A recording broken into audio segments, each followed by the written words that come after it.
What do you think, क्योंकि Trump साहब खालिद के बारे में भी बार बार बयान दे चुके हैं, seems like he is very interested कि वो वहाँ पर कब्ज़ा करें या हमला करें, या उनको ये मैप जहन में उभरा है कि शायद वो ईरान को धमकाकर उस पर कब्ज़ा कर सकते हैं।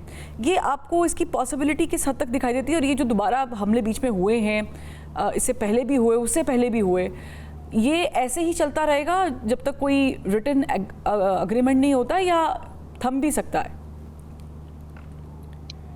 बहुत शुक्रिया आपका।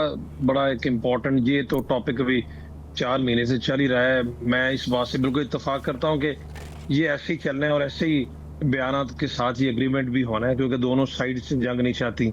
और मैं अपने ख्याल के मुताबिक ये समझता हूं कि मिलिटरीली वैसे ईरान कभी भी नहीं जीत सकता। देखिए, कोई मुकाबला नहीं है ईरान और अमेरिका का, कोई इसमें कोई शक नहीं है। ईरान के साथ हमारी हमदर्दियां भी हैं, हमारा बरादर इस्लामी मुल्क है। जितना ईरान को हमने सपोर्ट किया दुनिया में किसी ने नहीं किया, आज भी कर रहे हैं। और जितना हमारे आर्मी चीफ ने पर्सनली इन्वॉल्व होके ईरानी लीडरशिप के साथ बातचीत करके उनको परसुएड करने की कोशिश की है टुवर्ड्स पीस, किसी और की में इतनी इस्तात भी नहीं है। और ये वॉर ऑफ परसेप्शन है, बिल्कुल ठीक है, वॉर ऑफ ईगो भी है।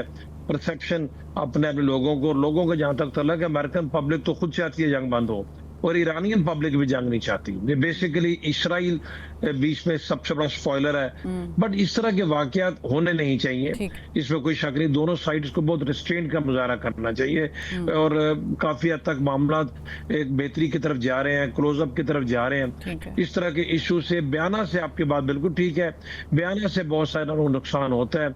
और बयानात अमूमन उसकी इब्तिदा डोनाल्ड ट्रंप की तरफ से होती है, बट हालिया दिनों में वीक 10 डेज में उनकी तरफ से बयानात भी हौसला अफजा ही आते रहे हैं। तो बयानात की वजह से गर्मी होती है, उससे प्रॉब्लम्स होती है। बट अभी भी मैं भी होपफुल हूँ, अपने दोनों पार्टिसिपेंट से मैं इत्तेफाक करता हूँ, मैं भी होपफुल हूँ कि इंशाल्लाह ये मामला ऐसे सेटल हो जाएंगे। और इन बयानात के बावजूद, इस तरह के छोटे मोटे वाकयात के बावजूद, क्योंकि जंग बहरहाल ये दोनों नहीं चाहते, दुनिया ने बहुत नुकसान उठाया है।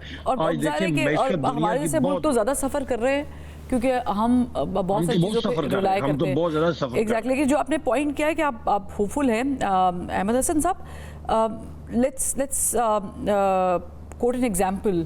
मैं इसलिए ये एग्जांपल कोट कर रही हूँ क्योंकि मुझे थोड़ा सा रिलायबिलिटी पर डाउट हो रहा है। आपके नज़दीक जो अगर मुआहदा हो जाता है तो ये कितना रिलायबल होगा,